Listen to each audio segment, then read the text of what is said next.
Good morning.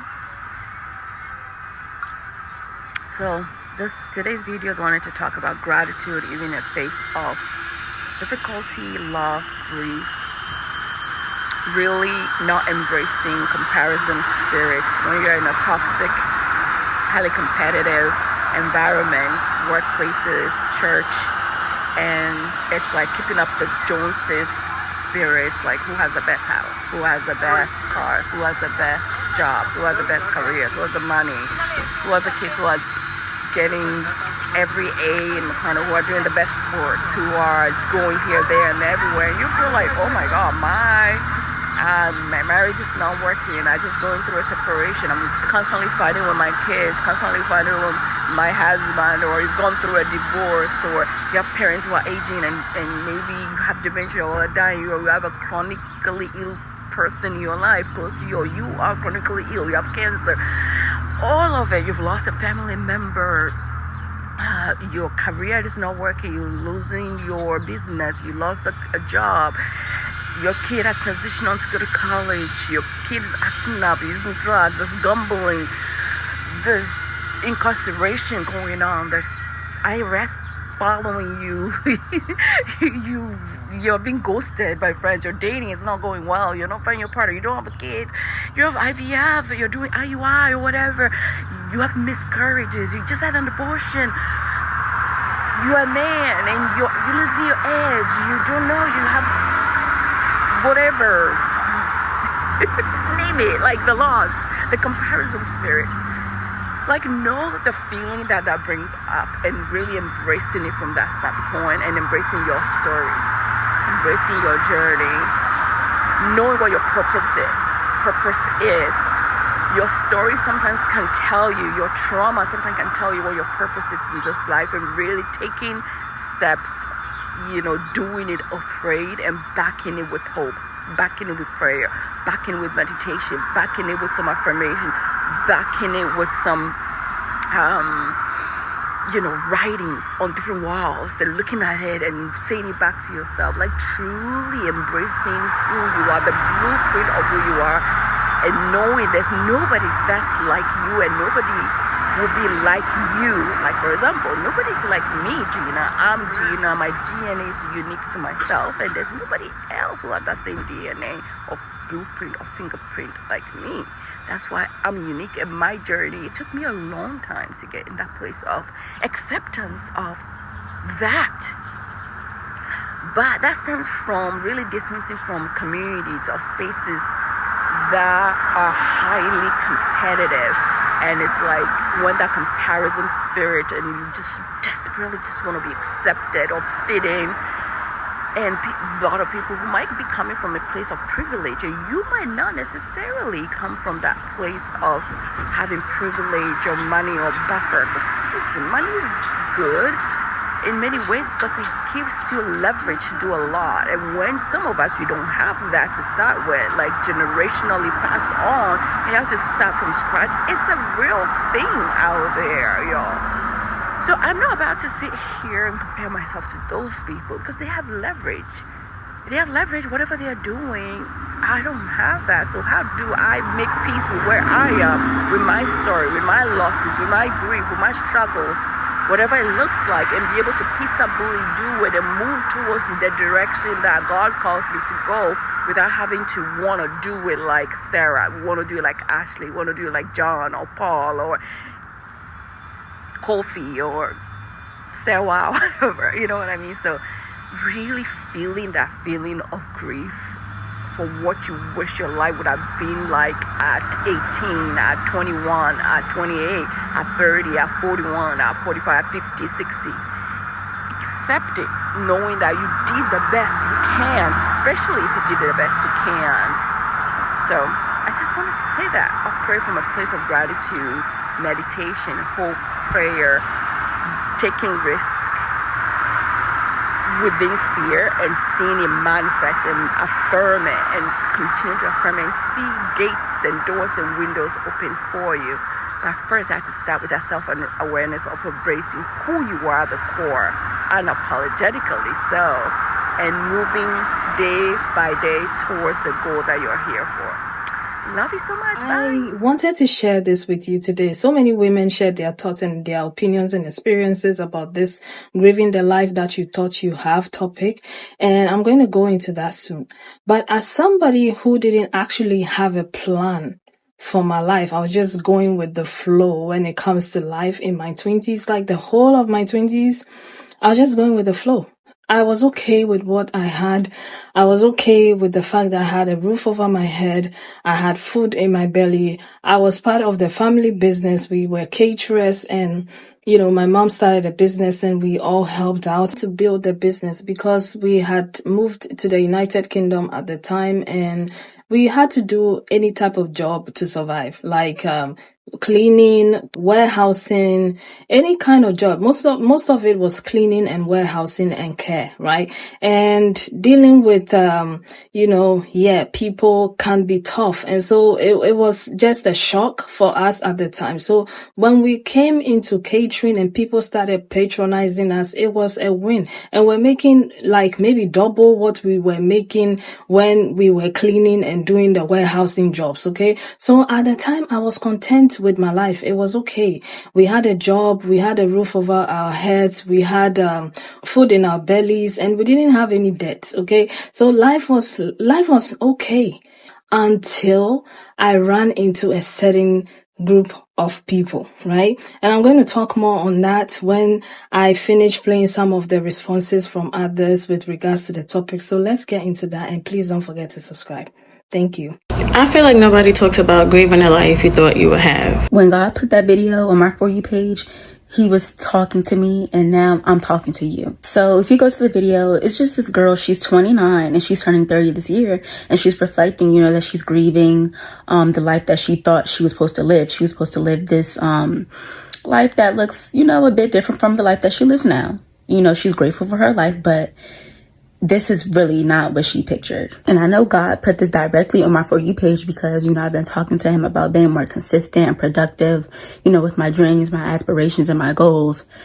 And I've been, consistent with more things than others, not really my passions. I've been consistent, with my priorities, and not my dreams, not my passions, like I said I was going to. And I know that he put this video on my For You page to send a message to me because I'm directly 10 years under than her. The lady in the video, she's 29 going on 30, and I'm 19 going on 20 this year. So for both of us, we're stepping into a new decade. And one of the main things that I say is a quote that I stole from somebody, but it says the cost that comes with procrastination, that can be like, just being flat out lazy, not chasing out your dreams and goals because you have so much other stuff going around you. Life be lifing, trust me. But the cost that comes with procrastination and holding back is the life that you could have lived. And there were so many people in that comments in their late 20s and early 30s. Yeah, I'm 30 something, I'm 20 something, and I definitely agree with you. I wish I made better choices. I wish I prioritized my goals.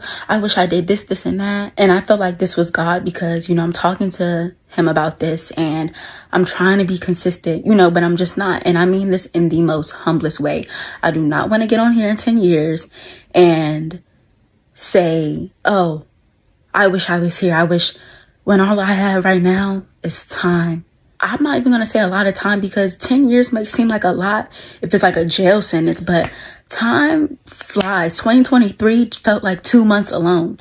Like time is flying. And I feel like in 10 years, I'm either going to have a lot of excuses or a lot of accomplishments.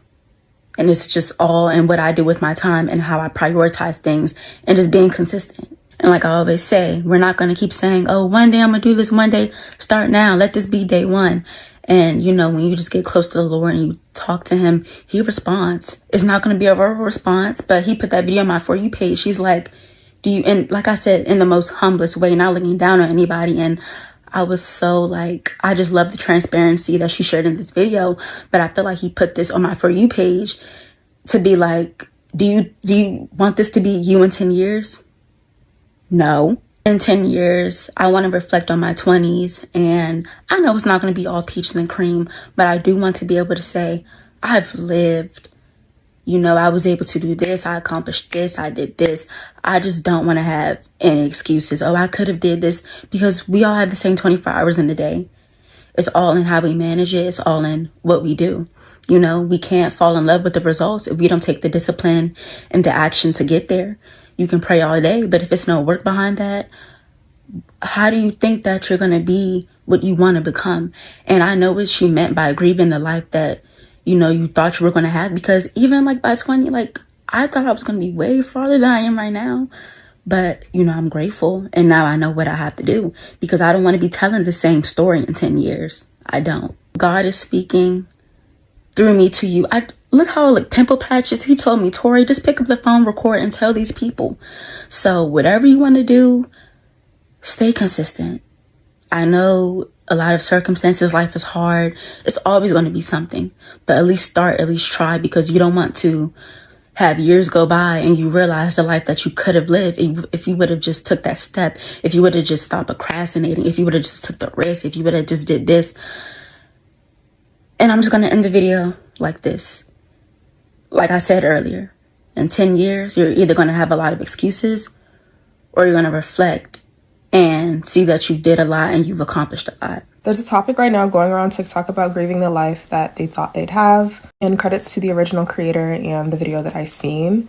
I can definitely say that I have grieved the life that I thought I'd have, and sometimes still grieving. 23-year-old recent grad, I still live with my parents. I have a 4-year degree in health administration, and I also have an associate's degree in health science, working a very mediocre job, not paying as well as I thought it would. And I have private and federal loans that I pay on every month. Saying all this to say that I did not think my life would be like this when I was in high school or even the beginning of my college experience. Like, I told myself, I'm going to go out of college, I'm going to be making all this money, I'm going to find a job easily because my degree is needed. And here I am. And I was so upset for the longest. I was angry. I didn't understand, like, why was this happening to me? Why is my life like this? Then I also remembered that I'm still 23.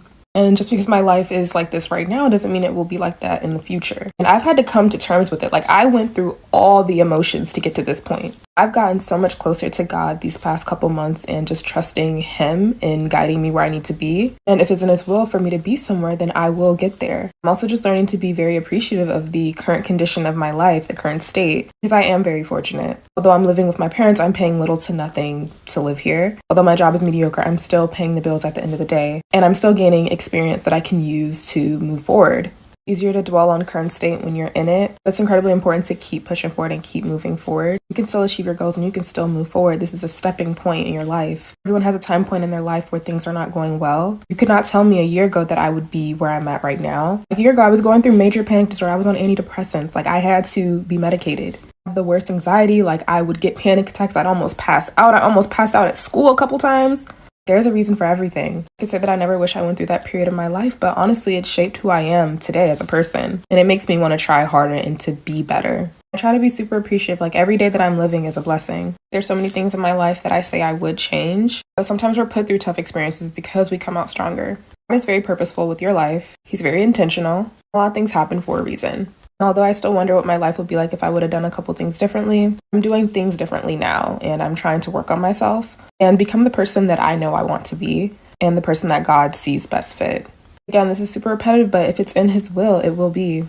And I wholeheartedly believe that. This whole grieving the life you thought that you would have thing, a lot of y'all who are chalking it up to just being lazy or whatever, you do understand that some things are out of people's control, right? Like, both my parents died. I mean, like, last time I checked, I don't think I could control that. But I don't know, maybe you have other thoughts. I have a bunch of medical conditions that I didn't find out about until I was in my mid-20s, because people just see fat kids and say, you know, lose weight. And, you know, I'm 80 pounds down, and guess what? Oh, the conditions are still here. Looks like doctors should do their fucking job. And I say all this to say, I'm still going to be on my grind. I'm still going to achieve my goals. I still, somewhere deep in me, have faith that everything will work out in my favor, because it always does in the end. But some of us had uncontrollable things happen to us, and we had to completely rethink our lives. You can't hustle your way out of everything. Like, the way that capitalism just rots y'all's brains sometimes, not even sometimes. Life will throw shit at you sometimes, and you just gotta deal with it. The thing is, you just can't get stuck there. This whole grieving the life you thought that you would have thing, a lot of y'all who are chalking it up to just being lazy or whatever, you do understand that some things are out of people's control, right? Like both my parents died. I mean, like last time I checked, I don't think I could control that, but I don't know, maybe you have other thoughts. I have a bunch of medical conditions that I didn't find out about until I was in my mid-20s, because people just see fat kids and say, you know, lose weight. And, you know, I'm 80 pounds down, and guess what? Oh, the conditions are still here. Looks like doctors should do their fucking job. And I say all this to say, I'm still going to be on my grind. I'm still going to achieve my goals. I still, somewhere deep in me, have faith that everything will work out in my favor, because it always does in the end. But some of us had uncontrollable things happen to us, and we had to completely rethink our lives. You can't hustle your way out of everything. Like the way that capitalism just rots y'all's brains sometimes, not even sometimes. Life will throw shit at you sometimes, and you just gotta deal with it. The thing is, you just can't get stuck there. I feel like nobody talks about grieving the life you thought you would have. So I know exactly what she's talking